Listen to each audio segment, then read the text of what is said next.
Welcome to the Unmistakably Magic Podcast. I'm RJ. And I'm Cort. We are two lifelong fans of Disney parks and all theme parks. Each week we bring you the latest news from Disney parks and beyond. Plus, this week we're going to be talking about Cort's trip to Disneyland. That's right, we are. I just got back a couple days ago. It was a fun time. Saw a lot of new things, saw some old things. It's going to be a good time. Looking forward to it. We're also going to do a big recap of the news since we're kind of 2 weeks behind now. There are a lot of news stories this week. All right, stick around. It's episode number 7. Let's jump right in.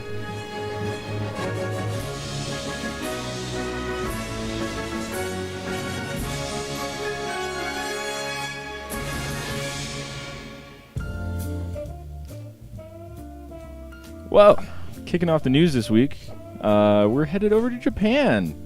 Universal Studios Japan will be getting a new attraction titled Godzilla: The Real 4D. The multi-sensory experience promises to put guests face-to-face with the giant monster and will open January 13th, 2017 for a limited runtime. So I was reading up on this. This is like kind of like Captain Jack's experience at Disney World that was there for a little while. It's kind of a temporary... Yeah, kind of that deal. So it's not a new ride. It's a new attraction. Okay. And, I mean, Universal Studios is pushing it. This is, if I'm correct, the official theme park debut of Godzilla. Yeah, I was trying to think. I guess there's not really any other... No official ones. Yeah. I'm sure there's some that are... I'm sure. Some of those knockoff theme parks that we see every so often. The fake Disneyland in China and whatever. Yeah. But this seems... I mean, I think it's kind of more like the Terminator attraction over in okay, so the theater moves, then there's some interactive material, and there's some 4D, and there's some it's 3D glasses on. You have some cast members come out and like interact with guests, and I don't know, I'd love to see some video of it. I don't think I'll get to Japan by January 13th, but especially for a limited time, you never know. But coming back over to the States, some new handleless resort refillable mugs have debuted at Walt Disney World. The new designs are only available at Saratoga Springs right now, but will roll out to other resorts if guests prefer the new design. The mugs are still $17.99 and still hold the same amount of liquid. I will say I am all for this. Really? Well, simply from the fact that because if you do a Disney dining plan or any dining plan, you get this cup. Yep. Or say you buy it at the resort even for $17.99. You fill it up with soda in the morning. You leave your resort and you're stuck, or you fill it with coffee even. Yeah, or whatever. You're stuck with it the whole rest of the day. And yeah, you can use it as a water bottle, or you could fill it up with ice water, or dump, buy another soda and dump it into there. Yeah. But it's actually really kind of large with that handle on it. The only upside to the handle is that you can like carabiner it to your backpack or something else. See, that's what my family did when we bought some of these, or a few of these, and we wouldn't only carabine them to our backpacks, we would also hold like 5 at a time or 4 at a time with one hand. I guess that is... Let's fill these all up right now at this water fountain and just turn my wrist and fill it all up. True. But yeah, I've also seen some comments on the news story of this. People were saying, "Oh, this is so great because I can actually use this mug as a cup at home. I'm not just going to throw it out because the giant handle is in the way of everything." Yeah, it won't go in a cup holder in a car. No, not at all. So I could see, the handle's not, I mean, it's not a huge thing to me, but it definitely was, I can see the benefit of getting rid of it. Yeah. Yeah, it's got its ups and downs, just like everything. Like elevators. We're not talking about Tower of Terror this week. Oh, yeah. Well, we might a little later on. Rest in peace. Not yet. Oh, not yet. Sticking with Disney World is offering free bounce-back dining for guests staying on property from now until October 31st. The offer gives guests free dining when they return May 30th through December 20th, 2017, with a few block-out dates in there, but the offer does require a $200 deposit and can only be booked while you're staying on Walt Disney World property. So they actually do this pretty often. I've noticed there's little placards in the rooms a lot of times when you stay there that say, book now and we'll give you free dining. So yeah. It's a good deal. It's definitely a good deal. Oh yeah, but it is only the Disney dining plan that's free. So I believe that's their base one or their no, that's the second tier middle one. ground. Their mid one. Yeah, because I don't know what it's called. The value one, I guess it's just dining plan. Is just 2 counter service. Yeah, the Disney I was dining seeing is 1 counter service, one sit down, plus snacks and whatever. Yeah. All right. I mean, if I was staying on Disney World property and right planning now, to go again, I might as well do it. Yeah, I mean, Why definitely. If you're going and you're planning on going again the next year, put down your money and get your free dining. Yeah, why not? Yeah, sounds worth it.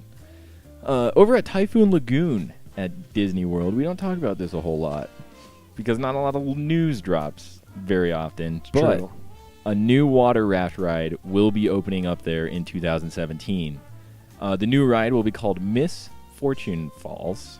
Pun. And will be located close to Crush and Gusher and will be a 2-minute long raft ride.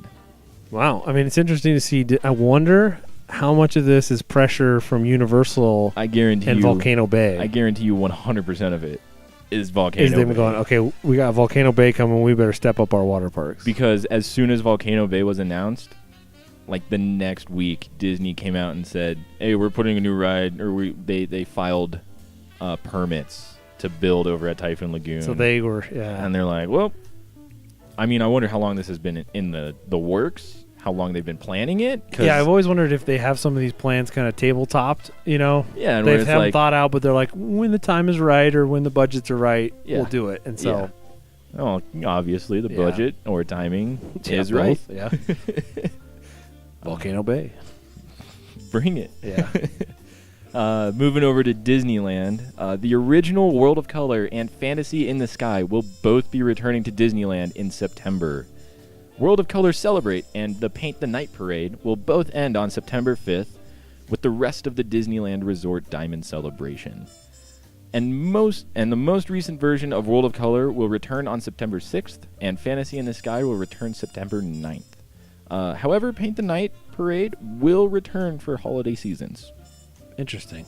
Have you seen the new Paint the Night Parade? I have not. Did you? I have seen it many times, and it is fantastic. It is probably the only parade that I'm not a huge parade guy, but I have to see this parade every time I go now. Nice. It is beautiful, fantastic, tons of things to look at, really high energy.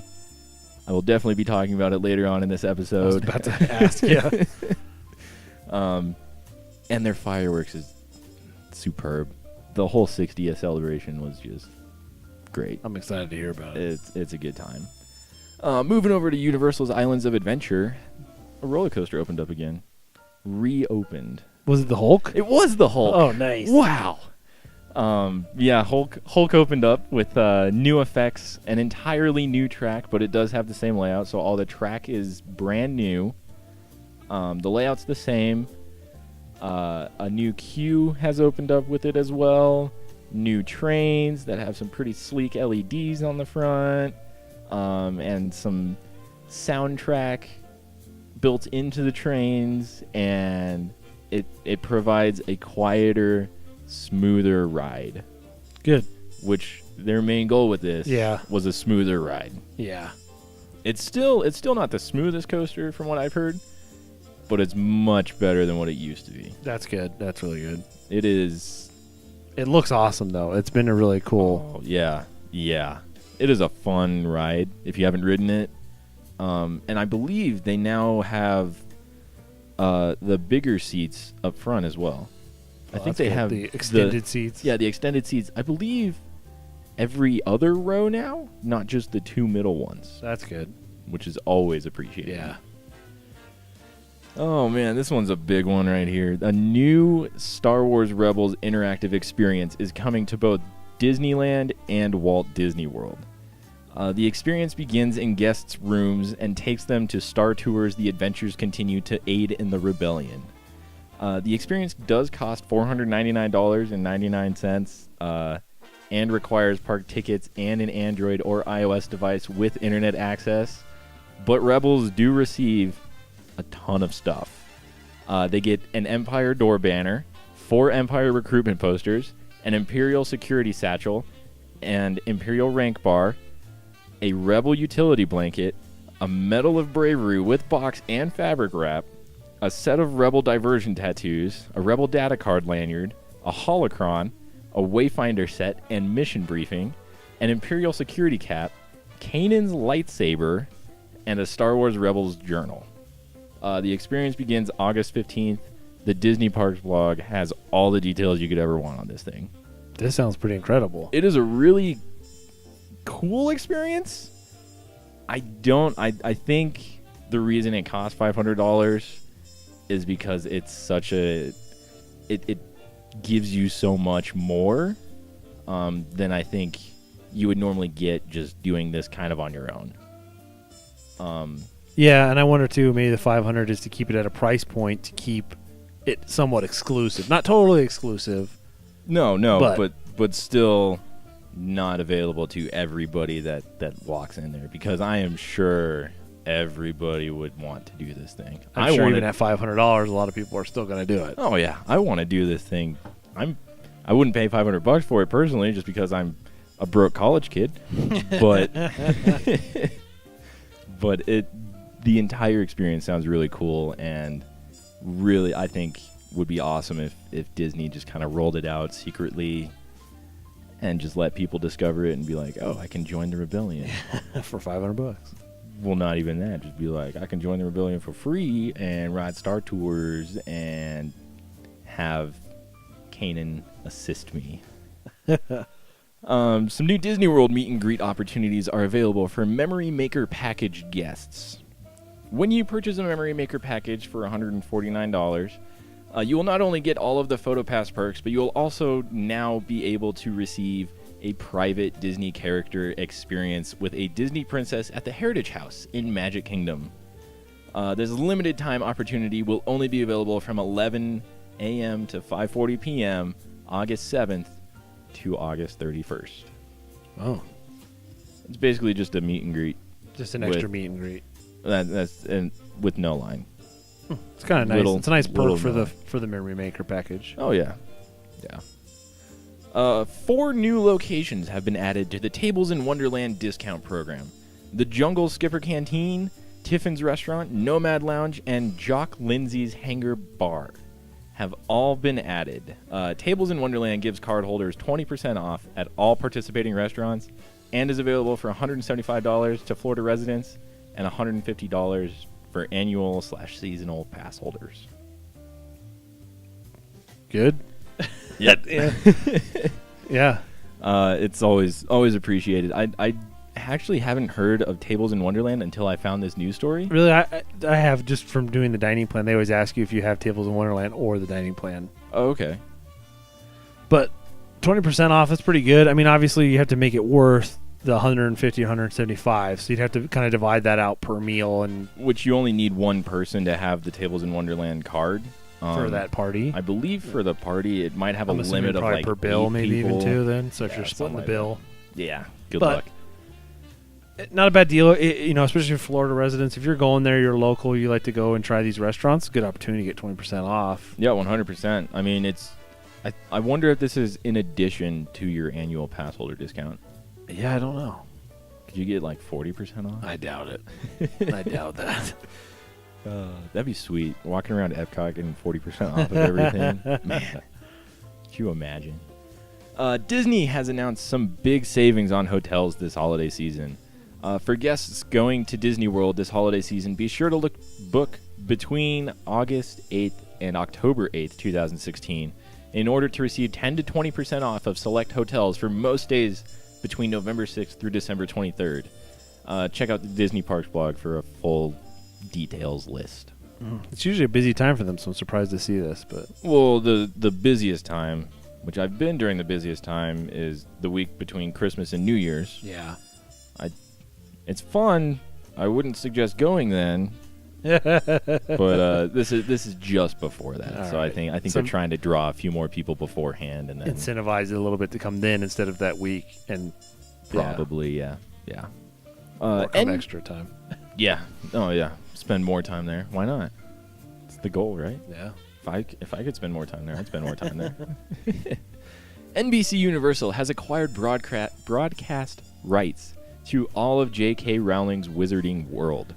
This deal gives NBC Universal exclusive rights to televise all of the Harry Potter movies, as well as a few featurettes, and all of the upcoming Fantastic Beasts series. But the big thing here is that this also allows Universal theme parks to incorporate exclusive content and events in their parks from the Wizarding World. The deal starts January 1st, 2018. Yeah, I'll be interested to see kind of what they do in the parks with this exclusivity. I heard this is a very big rumor, but depending on how Fantastic Beasts do, that whole series, which I imagine it'll do fantastic. Yeah. Dragon's Challenge over at Islands of Adventure in the Wizarding World. Yeah. Is going to go bye-bye. And we're going to get a Fantastic Beasts attraction over there. Okay. That's just the rumor right now. Word on the rumor mill. And I'm sure, like you said, it'll be based on the movie's success. Yeah. Oh, yeah. Does it gain a following? That's the big That's the big thing. The Black Spot and Motel Hell have been announced for this year's Hallowscream at Busch Gardens, Tampa. The Black Spot takes guests to the Black Spot, where they will meet their horrifying end at the hands of the infamous pirate Sawtooth. Motel Hell takes guests into a vacant motel that is haunted by its former owners. Guests who dare to enter will find themselves face to face with their worst nightmares. Hallowscream will run from select nights from September 23rd through October 30th, 2016. Sounds good to me. Yeah? A Hotel Hell sounds good to you? No, that sounds terrible. I don't want to go. It's cool seeing how... Because it doesn't seem like Busch Gardens has the big IPs that Universal has. No. Where Universal will bring in like Alien vs. Predator. Yeah, they don't have the movie properties to bring in like that. No, not at all. And it's really cool seeing the original content that they bring in. Yeah, that's true. That's a good way to look at it. It's sweet, and I'd love to see more of this even pop into Universal's Halloween Horror Nights. Instead of them kind of leaning heavily on the... They do have their own unique... original content at HHN. Yeah. But they do rely very heavly on what's popular. As we've right talked now. over the last couple of weeks, they bring out a lot of those movie properties, the horror movies, and Yeah. use them, which is good, but I like how your point of Yeah. coming up with something creative and unique. Yeah, it's cool. It's fun. It's pushing the industry forward, and I'd love to see more of it. Keep on pushing on, Busch Gardens. Speaking of Universal HHN, Universal Orlando Resort has revealed all the unique houses and scare zones for Halloween Horror Nights 26. The three houses are Lunatics Playground 3D, You Won't Stand a Chance, Ghost Town, The Curse of Lightning Gulch, and Tombs of the Ancients. While the scare zones are Survive or Die, Banshee's Lair, Dead Man's Wharf, Vamp 1955, and A Chance in Hell. HHN 26 runs on select nights September 16th through October 31st, 2016. And visit their website for complete details of everything they've released so far. It's a ton of stuff. Yeah, the list seems to grow every single week. It is getting big, and it is getting exciting. And I can't wait to see what comes out of this year's. In a little bit of bittersweet news, I like it because I don't get over to Disney World as often as I probably should. But the Main Street Electrical Parade will be leaving Disney World on October 9th and will be headed to Disneyland for a limited time. I like this because the Main Street Electrical Parade is like... It's a bit of my childhood. I'm sure it's a bit of yours as well. A little nostalgia. Yeah, and I do get out to Disneyland a bit more than I do to Disney World. True. And I don't get to see it as much as possible. I do get the Paint the Night Parade a bit more. Yeah, is this replacing Paint the Night, or is it an addition, or not really details at this point? There are no details right now. Well, Paint the Night is ending on September 5th, I believe. Okay, so maybe this is So kind of this temporarily replacing it. Yeah, probably a temporary replacement until the holiday season or something of that nature. But I can't wait to go see the Main Street Electrical Parade again. Yeah, that'll be fun. Disneyland Resort has announced the Eastern Gateway, a new parking structure and transportation hub. The new structure will provide 6,800 new parking spaces and will act as an arrival point for buses, taxis, shuttles, and bikes for the east side of the resort. The structure will be completed in 2018. This is needed there. 100%. Very much so. Yeah. Yeah. It's been needed for quite some time, I feel like. There is nothing on the eastern side of the resort. Everything's on the western side. The giant parking structure that, actually, fun fact, if you stand it up on its end, it is taller than the Empire State Building. Wow. Which is ridiculous. But I agree with you. The east side, because we stayed on the east side last time we came, that time that we saw you there. Yeah, yeah. And there's absolutely nothing over there. It kind of feels like Dead Man's space because it's like, oh, okay. Oh, we're here. Okay. There's one sign. Welcome to the Disneyland Resort. Yeah. And boom, you're in the and the parking is needed. There's nothing over there. Yeah. Should be good for Disneyland. Sandtastic weekends are coming to the Disney World's Swan and Dolphin resorts on August 26th through the 28th and on Labor Day weekend from September 2nd through the 4th. The events will feature 100 tons of sculpted sand sculpting clinics, amateur sand sculpting contests, speed sculpting demonstrations, food, entertainment, games, and more. For more information, visit sandtasticweekend.com. Fantastic. You gotta love the puns. The puns just kill me all the time. They're great. Misfortune Falls. Sandtastic weekend. It's gonna be a good time. It's gonna be fantastic, I'd say. I'd say so. This sounds fun. I've always wondered how you sculpt sand. Have you seen some of these professional stuff? They're crazy. I know. It's insane. The detail they get, I'm like, it's sand. Yeah. Like, I can barely make a sandcastle with a bucket that has a form in it. And these guys are out there sculpting sand into these amazing, pieces of architecture. It's so cool. I'd go to this if I was there. I'd love to just learn how they do it. Well, there's clinics. Well, take me to Disney World. I'll be right on that, yeah. Yeah, let's go. Why not? Universal Orlando will be debuting a new HHN experience using virtual reality this year. The repository, my apologies. The repository. There's a big difference between those two things. Oh, yes, huge difference. Is the accumulation of 8 years of experimental storytelling and guest feedback, and promises to be a mind-blowing paranormal experience like no other. This is a separate ticket experience, though, and can be purchased as an upgrade to HHN for $50 per person, and will be available during all HHN nights. And tickets go on sale for annual pass holders August 16th and August 23rd for the general public. Again, VR in the news and HHN. Yep. Seems to be a trend around here. Oh, we're going to be seeing a lot more VR, I feel, I'm in sure. the upcoming year, 2 years. I'm sure. Oh, man. It's definitely making its way through the theme parks. I'd be interested to try this, though. I imagine it is spooky. Oh, I'm sure it's unlike anything you could ever experience, even just face-to-face with anything. Because VR is very real. VR shouldn't stand for virtual reality. It should stand for very real. It's insane. Even poor graphics VR feels so immersive and so real. And I imagine they are going to pull out some really crazy things for this one. Yeah, I would be terrified, I think. Yeah, it should be a fun time. I wonder how many VR goggles are going to get ripped off. I'm done. I'm out. That's a good point. I wonder what their overhead is on VR replacing replacement. VR goggles that have been thrown to the ground out of fear, out of sheer terror. Oh man.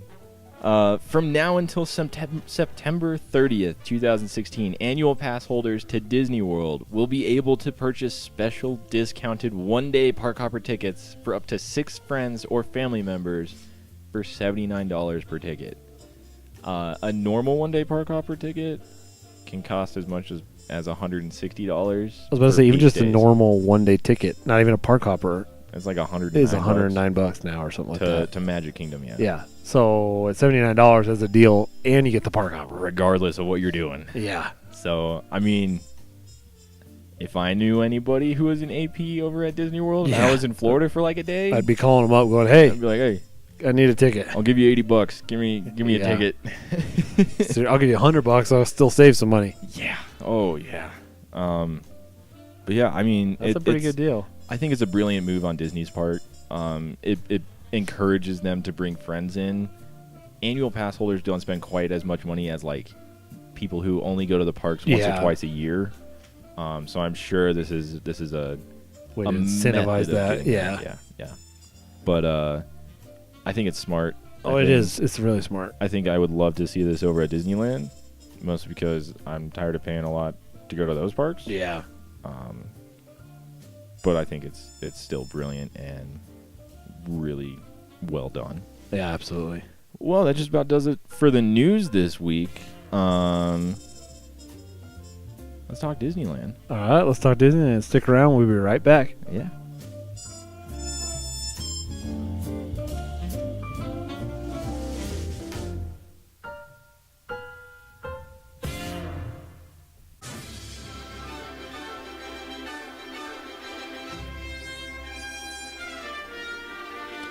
All right, we're back. We're talking with Cort about his trip to Disneyland.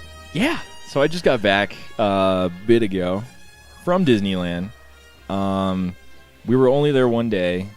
Oh, it was only one day? It was only one day. Yeah. I was looking at the photos and I was like, this is a long 2 days? No, it was one day. Oh, man, you guys did a lot. We did do it park opening to park closing. So I believe Disneyland opened at like 8 a.m. and closed at midnight. And we did have one person in our party who had never been to Disneyland before. Ooh, that's fun. It was a lot of fun. It was pretty cool. Got to hang out with one of my cast member friends. Just enjoy Disneyland again. It's always an enjoyable time.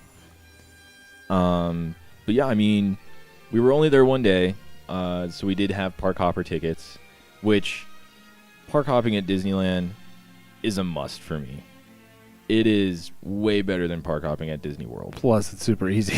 it's literally right across. Right across. It's like, not even a street. It's an esplanade. Yeah. It's like 50 yards away. Yeah. Park entrance to park entrance. You can see each other. Yeah. You can see Carthay Circle standing at the end of Main Street by the castle. It's that close. Yeah. It is necessary if you're going to Disneyland for one day. If you're going like 2 or 3 days, you don't really need it because you can see everything in those parks on a day each. One day each.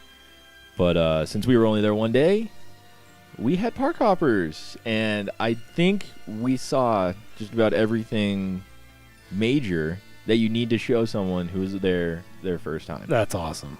Which is That's great. huge. Yeah. We hit some rides at the right time. Like it was about noon or something, and we were heading over to Splash Mountain.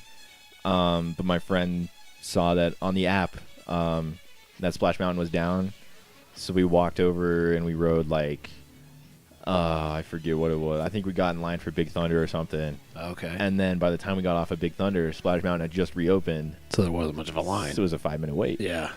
You know, just things like that of like just being strategic with your time. Yeah. That's really smart. Yeah, it's what you really need to do. Well, and using technology to your benefit. Yeah, and they are really pushing the Disneyland app over there now. Are they? I have not seen them push that ever until this trip. Really? Yeah, it's true. Yeah, they really haven't. Not nearly as much as Disney World's pushed. Well, Disney World, you need it. It's part of the whole to do the experience. There. Yeah. But Disneyland, I mean, it's small, it's quaint, it's cozy. You have to be a lot more strategic. It's a lot busier of a park. Oh yeah, a lot more locals. Ton of locals.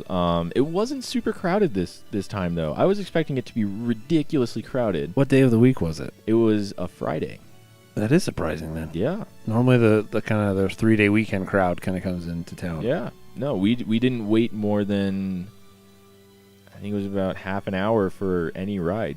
Wow. It was like 30 minutes. That's really good. And we only used like 4 or 5 fast passes throughout the entire day. That's awesome. It was sweet. Single rider line is a huge benefit. Again, being strategic. That's another strategic move. That is one thing that I do suggest you take full advantage of. Nice. Yeah, lines weren't super bad. I mean, Radiator Springs Racers had like a 95-minute wait when we went on it. We did single riders. Fairly typical. There were 4 of us, and me and one of my friends were in the same car, just one in front of the other. Back, yeah. And the other 2 were on 2 separate cars, but we all got on at the same time. It was a walk-on attraction for us. Nice. We literally walked through the single rider line, it's a long queue for single rider. It kind of weaves through there. It weaves through the land pretty good. Yeah. And you still see a lot of the queue that way. Which is kind of a cool thing, too. Yeah. Oh, and it's a fantastic queue. It's probably the best queue Imagineering has put out since, I'd say, Indiana Jones. Wow. It is. It is good. It is really, old school good. Imagineering at its. It's great. It brought it back. So you do still see a lot of the queue in there, and we walked through it. Normally, there's about a 10-minute wait for single riders. No, we walked through. They motioned us into the loading area, and we waited maybe 3 to 5 minutes, while people with fast passes were waiting 20 to 25 minutes. And other people were waiting 90 or 95 minutes. Yep. And we just got right on and rode it and moved on. That's awesome. It was sweet. That's good. Yeah. So what do you want to? Well, so I'm interested to hear about maybe some of the new attractions or some of the updates that we've reported on or that have happened fairly recently. Okay.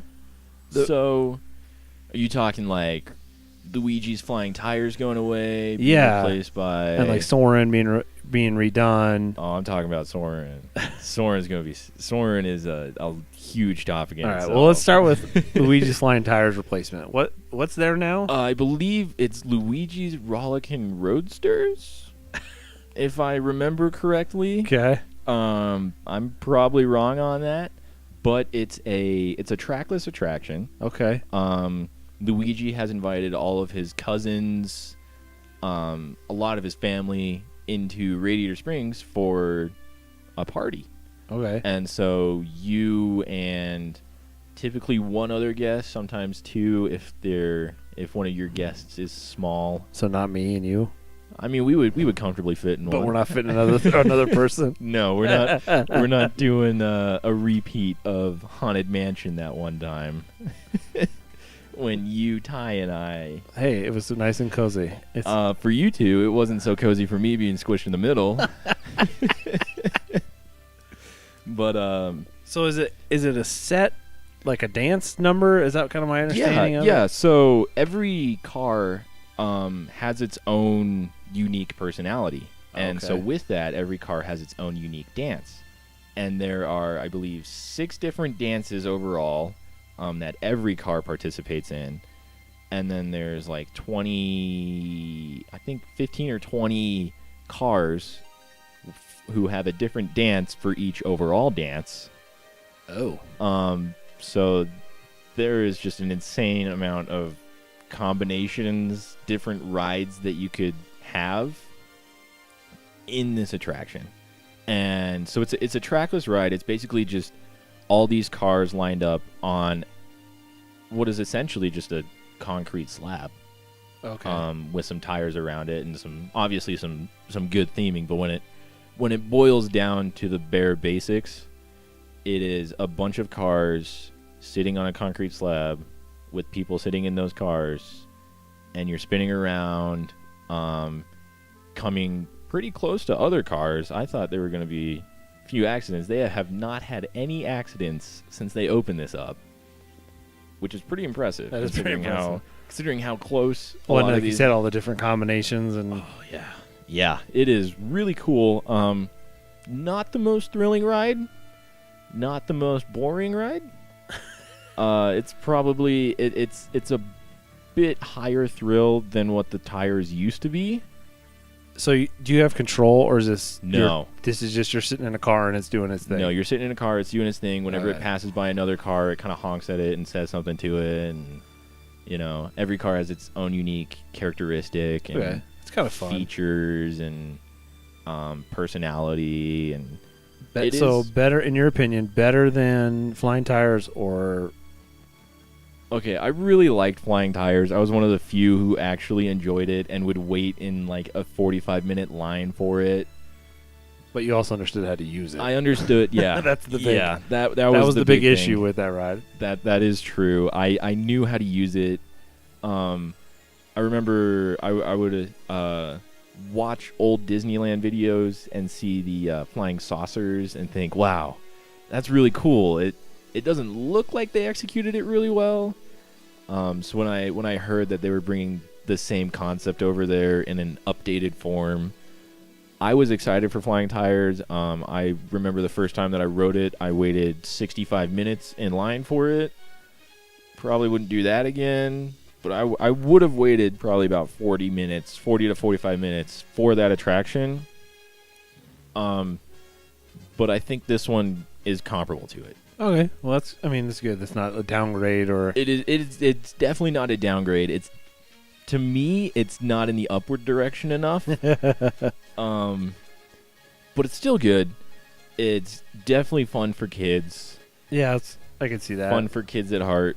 The music is some of the catchiest music Disney's ever put out. And I remember that about Flying Tires. It's very upbeat, upbeat, fun, and yeah. It's a fun ride, and I can't wait to ride it again. Soonish. When you're going sometime, yeah. Yeah. Next time I'm out there. Yeah. So that's there. There's always some general upkeep with Cars Land, making sure it still looks really pretty. None of the neon was out when I was there. That's good. It's all still well lit and very vibrant at night. Good. Which is always good to see. Yeah, it is good to see. I did think one of my fears with Cars Land was that neon is a lot of upkeep. Oh, it's a ridiculous amount. So my fear was just that there could come a time where either they stopped using the neon or we see kind of dead neon and, it turned into the Radiator Springs of the beginning of the film. Yeah. Exactly. I mean, technically it's still themed that way. Themed to the movie. I know, but I don't want to go to that Radiator Springs. I want to go to the good Radiator Springs. No, not at all. Yeah. The post-Lightning McQueen Radiator Springs. Putting it back on the map, Radiator Springs. That's right. That area is always fantastic. Yeah. We didn't spend enough time in there. Well, yeah, with one day. You can't spend a lot of time just perusing. And showing a person Disneyland for the first time, you have to be on the move. I don't think my feet have ever been that sore at the end of a day. No, I'm sure you were moving for 16 or whatever hours. 16 hours of just booking it from one attraction to another. And booking across the Esplanade to the different parks. I think we parked up about 5 times. That's awesome. That one time. That area is looking good. Paradise Pier, it's looking good. Mr. Potato Head. I like Mr. Potato Head more in Disneyland than at Disney World. The animatronic singing one in front of or as part of the queue. It fits. It's more than just part of the queue. It's part of the whole Paradise Pier area. Oh, yeah. Which I think fits way better there than 90% of the way through the queue at Toy Story Mania over in Hollywood Studios, where you see him for... Well, sometimes you can see him for half an hour. Or sometimes you can see him for like, oh, hey, Mr. Yeah, or sometimes you're just running right by. Yeah. But I do like how Disney World pulls his ear out more. He doesn't do that very often at Disneyland. Oh. I think I've seen it twice at Disneyland, and every time I've been to Disney World, he pulls it out. Yeah. I now that I think about it, it does fit the theme because he's kind of like a caller or whatever for the boardwalk games. Or he's a Midway Barker of some sort. Yeah. And it fits, and I always enjoy walking by him, and he's always yelling, "Who's your favorite toy?" or "Give me a D." and stuff like that. And when I'm running by, I always like yelling at him and be like, "Mr. Potato Head, you're the best." The boardwalk games there, they're looking great. I still haven't played any of them. Really? I need to do that sometime. Even if it's just like for fun, they look so much better than most boardwalk games. Really? At most theme parks. I guess I've never looked at them because I usually just boardwalk games. I just You're hardwired to just run right by. Yeah. Which these ones take some time to. Next time you're there, look at them. Take some time to stop and I look. definitely will now. Yeah. Yeah, it's sweet. Mickey's Fun Wheel is giant as ever. Really fun. Really impressive views that you can get from up there. That's true. The whole Paradise Pier Lagoon area, beautiful as ever. Paradise Pier is probably my favorite land in that entire park. Really? Not gonna lie. Oh. Yeah. I kind of like. Which one do you like? I don't know. I kind of like Carthay Circle. Oh, Buena Vista Street. Buena Vista Street. See, yeah. Buena Vista Street is my favorite entrance into a park. I am gonna get a lot of ridicule for this, but it is my favorite entrance into a park. It is better than what's that Hollywood studio? It's just Hollywood Boulevard? I think that's what. Yeah. Or no, it's Hollywood Boulevard over there. It's better than Future World. Well, the first part of Future World at Epcot is better than the Oasis at Animal Kingdom. It's better than Main Street USA at Disneyland and Disney World at Magic Kingdoms. All right, folks. That's it for this podcast. We're done. Just kidding.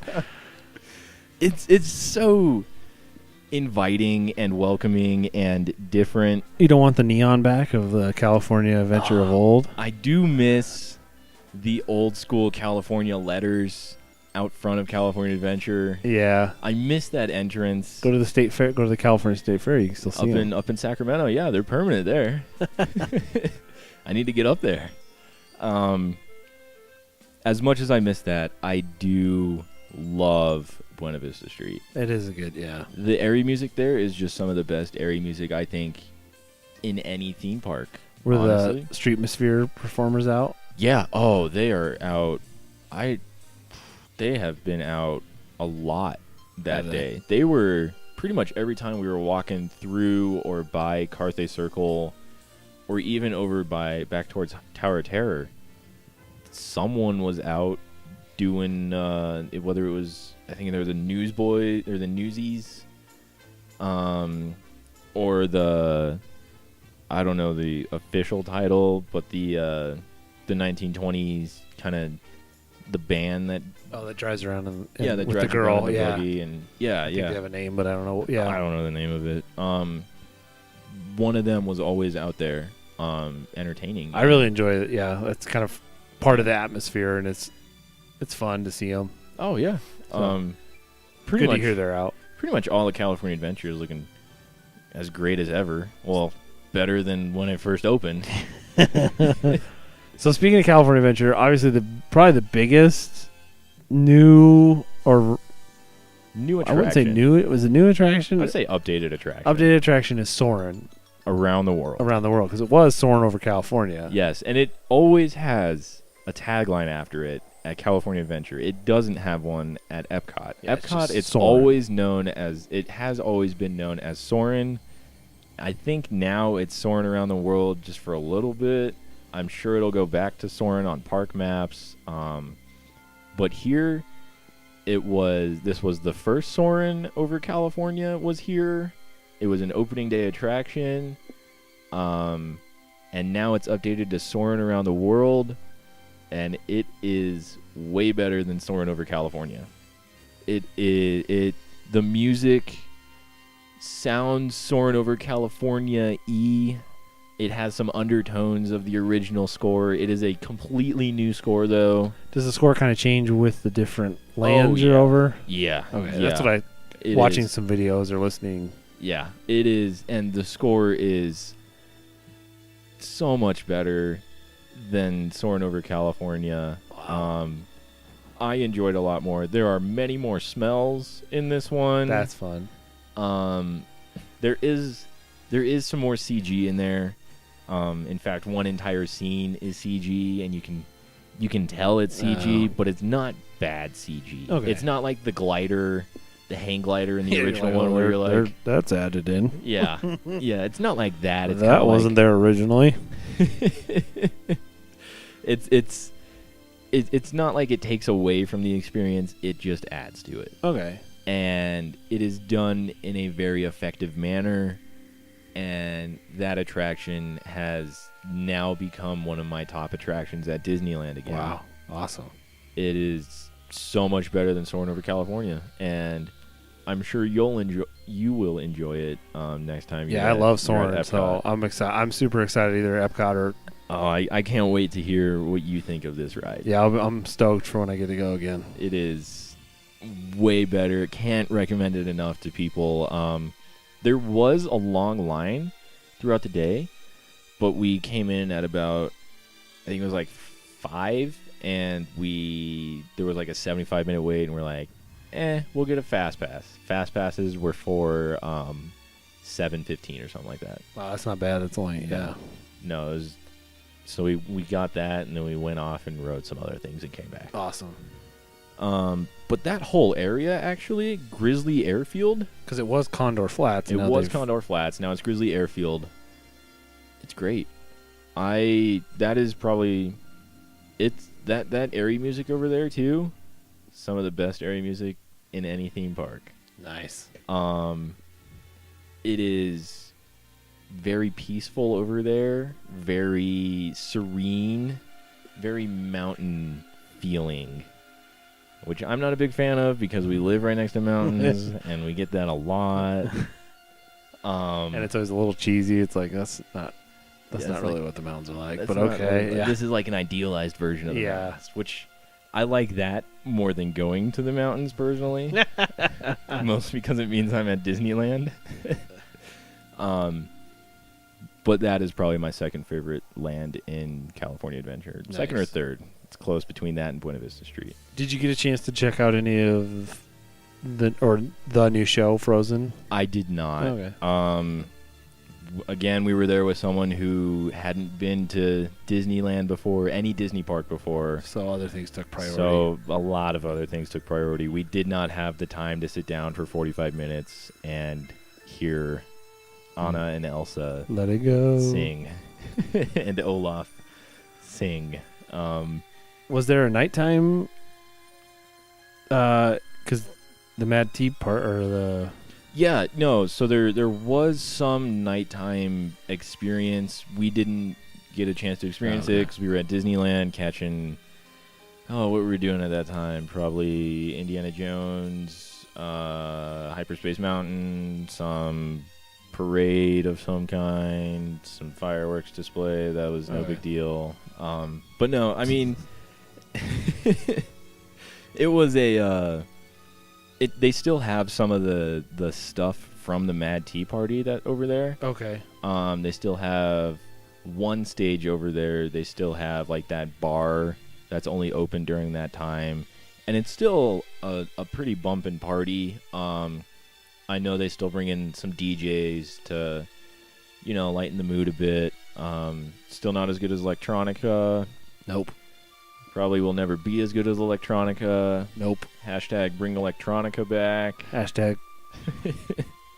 But yeah, I mean, they still have that nighttime part over there. Yeah, I knew that the tea party had ended, and that Frozen had come in, but I didn't know kind of what that looked like. No, so it's just a completely separate event. Oh, okay. Well, it's not a separate event. It's just a completely non-really themed event right now. Oh. I think they called it like some... It's like dancing at the sunset or like DJs on the beach or something like that. Wow. Some kind of California, but just not super themed thing. or okay. No. All right, that makes sense. But so I didn't get to see Frozen. Didn't get to see that. We didn't watch World of Color Celebrate. World of Color Celebrate this time. I have seen the show though. It's a really good show. I would recommend you catch it before it leaves on September 5th. It has Neil Patrick Harris in it. It has some Star Wars stuff in it. The first time I saw it, I teared up a bit. Nice. It was I teared up the original World Cup that first time too. Oh yeah, so. no. that whole up sequence, right? Oh, That gets me every time. But this one is more of a story of Walt Disney and Disneyland as a whole. Okay. Because it's in celebration for the 60th. Yeah. So it was only meant to be for the 60th, and it's a good show. It's new. The old one is coming back. I can't recommend this one enough because it's temporary. Yeah, that's always... It's always hard Yeah. to see something that's only there for a limited time. But it's good. I wish we could have shown my friend this one. There is a way to see both Paint the Night and the fireworks, the 60th celebration fireworks, as well as World of Color. But it involves a lot of running and not much time after park closes. Yeah, no. Or before Disneyland closes to get some last minute rides. Yeah. In, which we did, by the way. We had some fun there. Nice. But yeah, that's just about it for California Adventure. Everything's still looking great. That park is very well kept. I think in some ways a bit more well kept than a lot of parks over in Florida. I wouldn't say better than Disneyland because I think that's the company's baby and they want to keep that very well kept, and people are very picky about what goes on over there, and because of that they expect the same stuff over at California Adventure. I did get to ride Tower of Terror again though before it changes out. Yeah. It alters. That ride over there it's not quite as good as the Orlando version. Much shorter. It is much shorter. Yeah. Slightly less immersive in my opinion too. Really? Yeah. Huh. But again, I mean I'm drawn to that ride. It's a fun ride. Gets me every time whenever it drops. And I'm excited to see what Guardians of the Galaxy will bring in, but I'm devastated to see Tower of Terror go. Yep. Like we said when we talked about that. Yeah. Heartbreaking, cool, and exciting all at the same time. It's many emotions, but I do enjoy that attraction. So many feels. All the feels. Maybe a little bit of feels in the stomach. Yeah. Kind of lurching a bit. Yeah. So going over to Disneyland. I think the biggest project right now is Star Wars Land. And so without a doubt.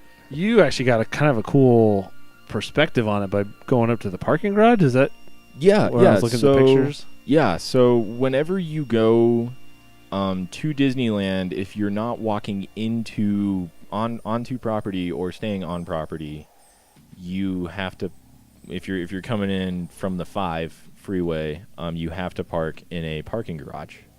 And it is a massive parking garage.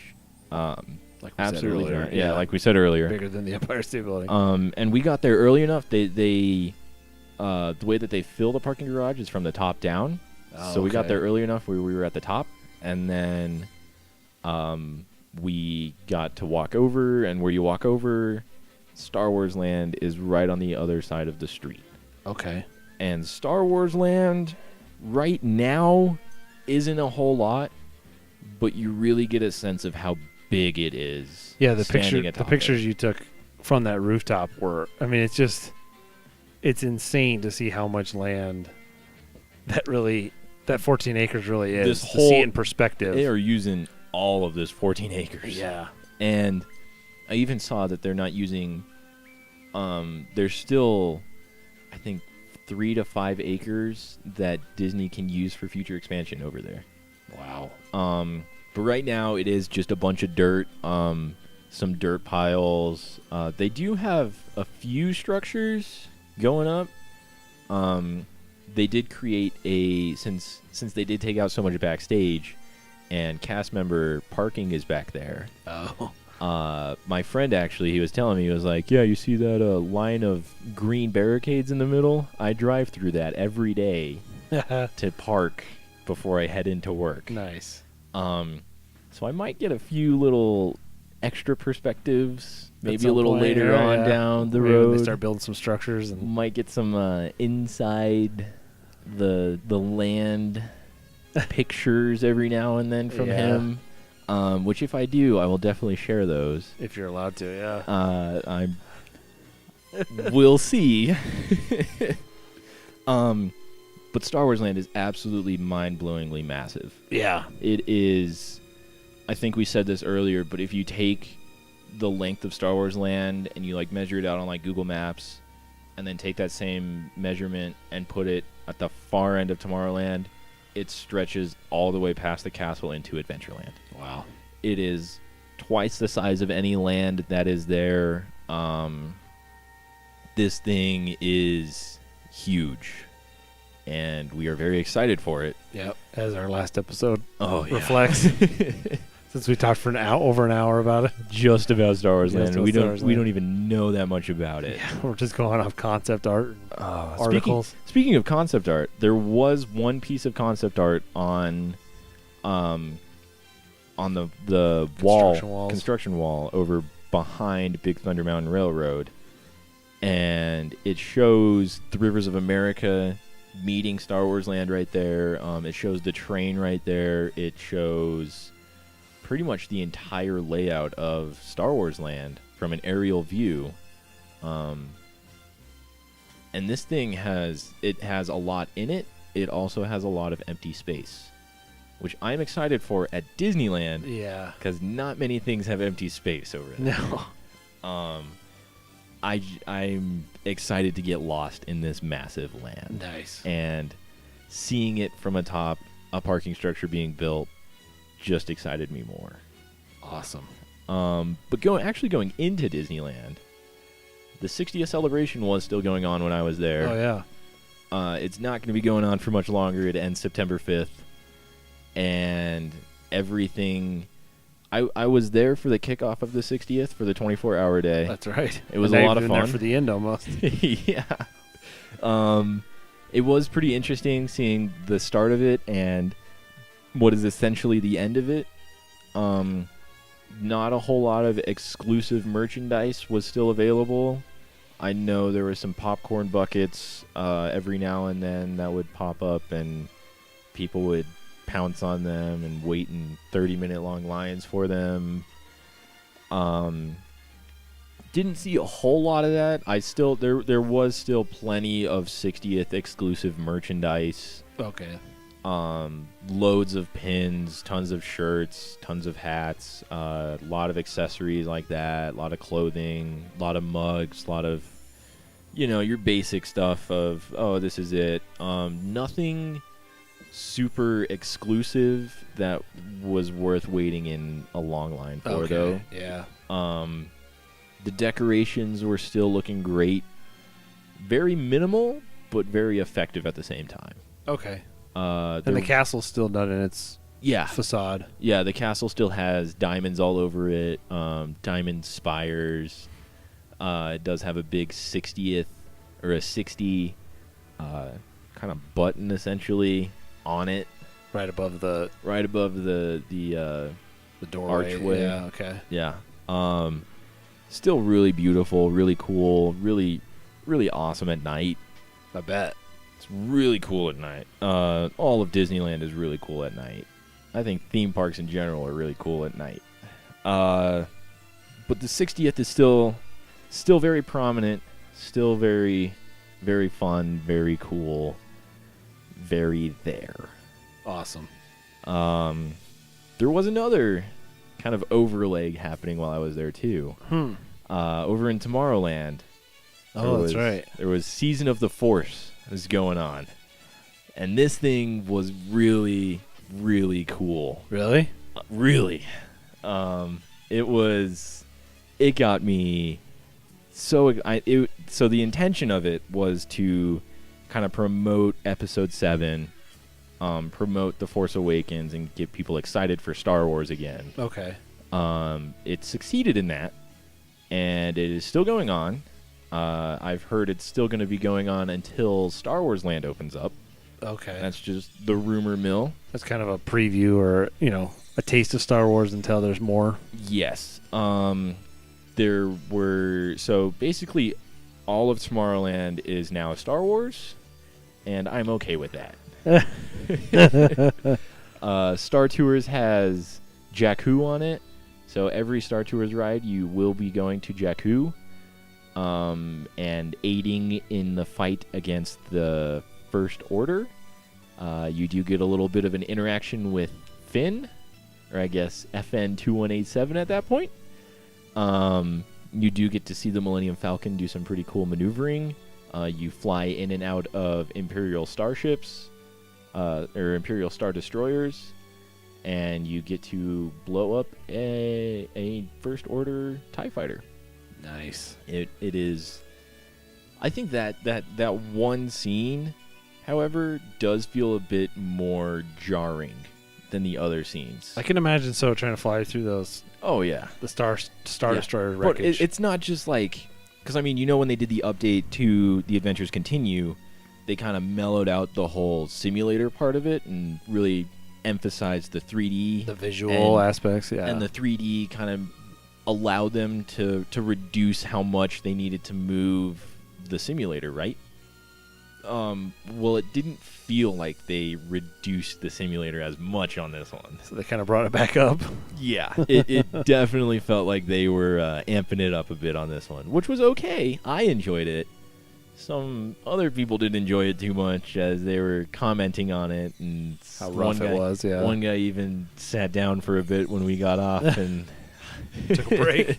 It was the first ride of our day too, and I was like, "Oh man, you're in for a long day, buddy. It's gonna be a fun day, man."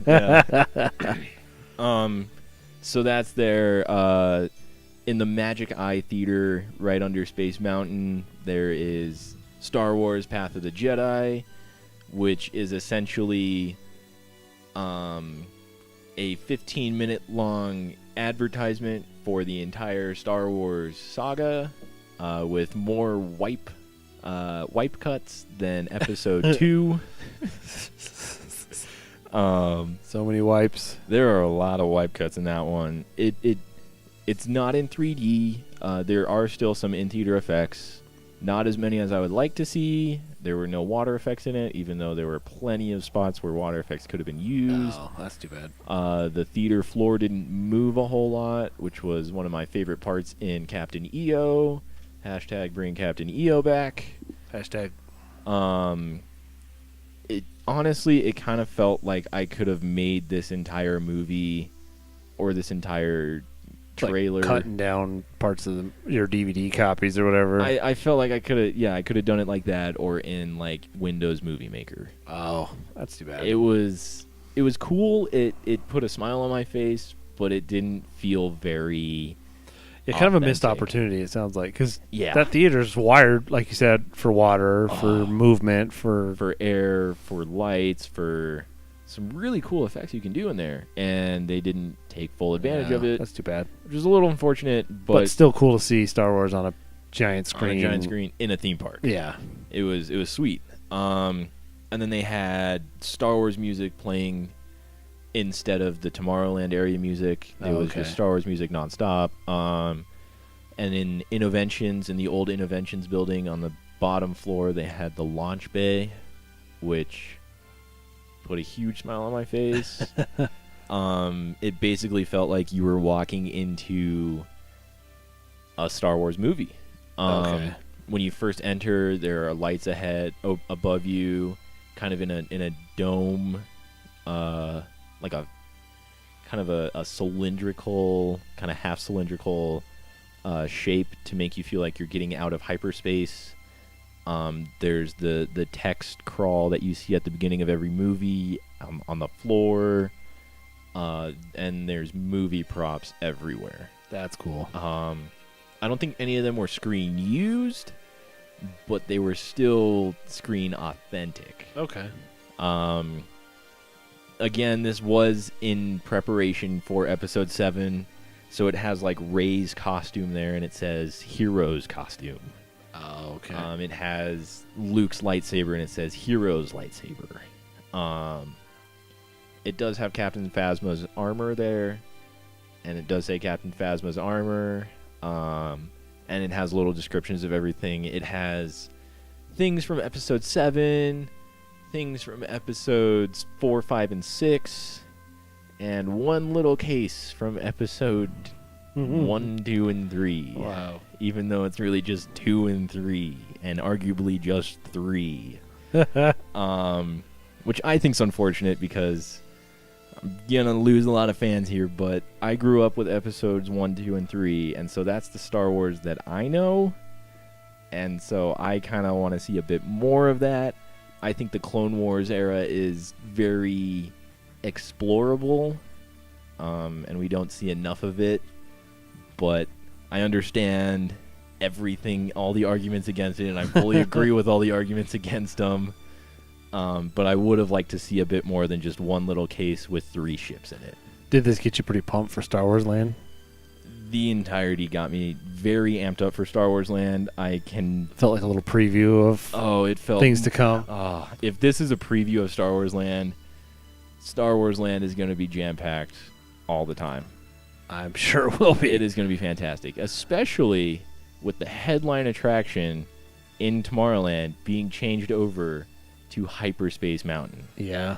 This was probably the coolest layover of an attraction that I've ever seen. I've been on regular Space Mountain many times. I've been on Space Mountain Ghost Galaxy many times. I went on Hyperspace Mountain 2 times, and I want to ride 200 more times. It is the same track layout of Space Mountain, and the entire queue is the same, except you have Admiral Akbar yelling at you the entire time, saying, in the queue at least, that there are Imperial Star Destroyers above Jakku, and we need to join the rebellion, or we need to aid the rebellion in the fight against the Empire. And there's not much cooler than Admiral Akbar telling you, hey. Did he say it was a trap? On the ride he did. Nice. It was sweet.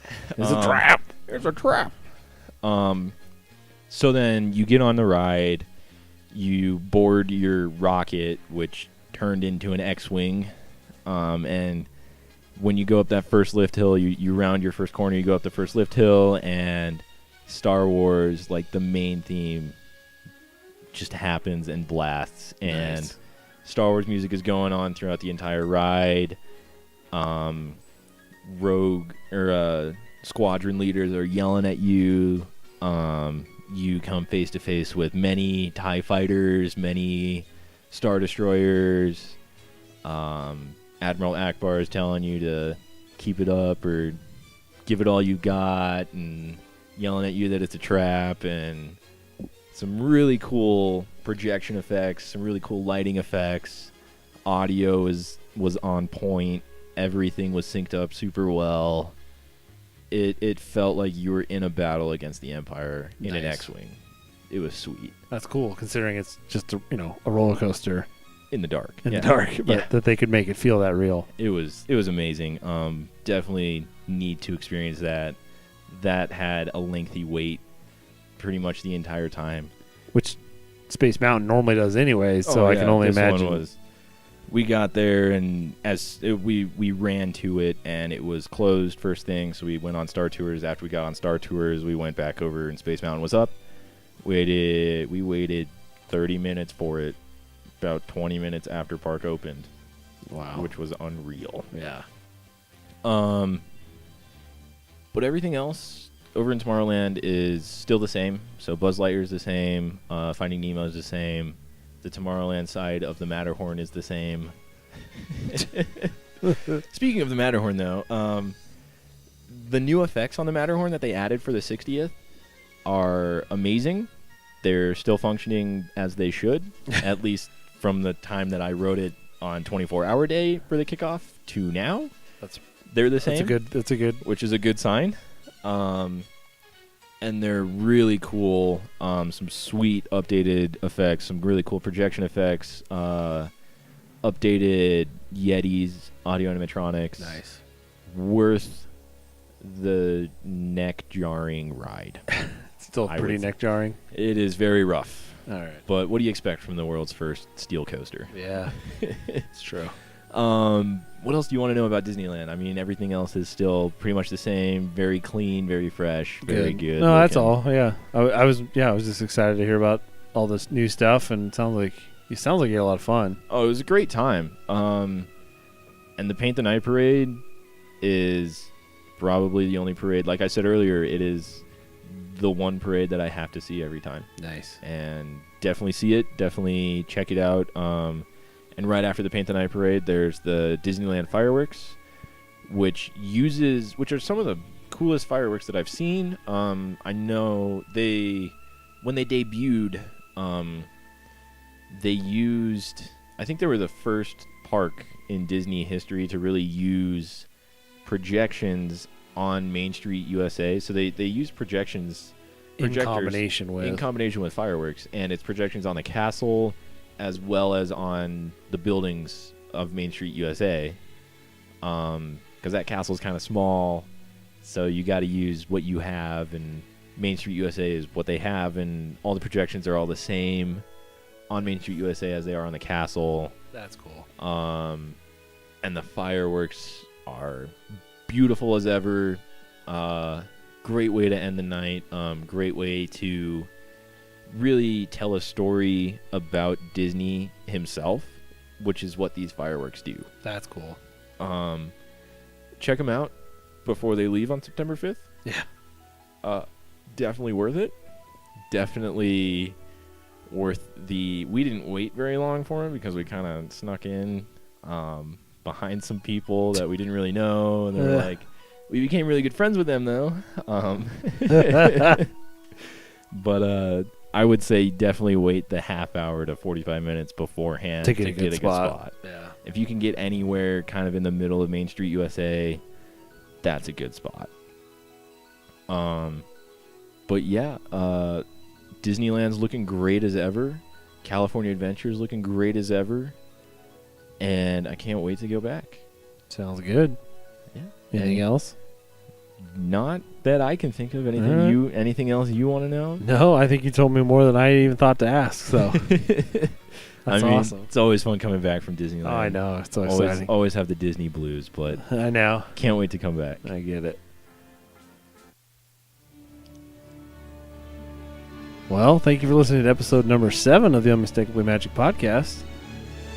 Don't forget to check out our social media, Unmistakably Mag on Twitter, Unmistakably Magic on Instagram. We're going to put up some pictures from Cort's trip. He took a whole bunch. And I took quite a few. Was it 300 and something? It was close to 400 yeah. Before I started deleting a few. Yeah.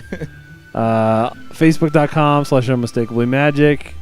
Don't forget to email us if you have questions, comments, show ideas, anything you want to talk about. Concerns, corrections. Correct. I'm sure there are a few in this episode. Yeah, you can yell at us for when we forget names of things. Unmistakablymagic@gmail.com. Big thank you to our friend Dylan over at Blast Off Branding for our awesome logo. Don't forget to check out our friends over at the Unmistakably Star Wars podcast, which I actually wrote a few articles for them this past week. Okay. They might be going up sometime soon. They might be going up sometime later. I don't know, but be sure to check out their blog on unmistakably.starwars.com. All right. Some articles from Cort. Yeah. What's our spreadshirt? Unmistakablymagic.spreadshirt.com. All right. And I think we have some new designs we're going to be working on here at some point. Yeah, we'll definitely put up some new things up there. Some unique designs. We have some fun ideas in the works. Some show unique ideas, I should say. Yeah. Some of these things that keep coming up every week. Well, Cort, you got anything else? I think that's it. All right. Have a magical week. See you real soon.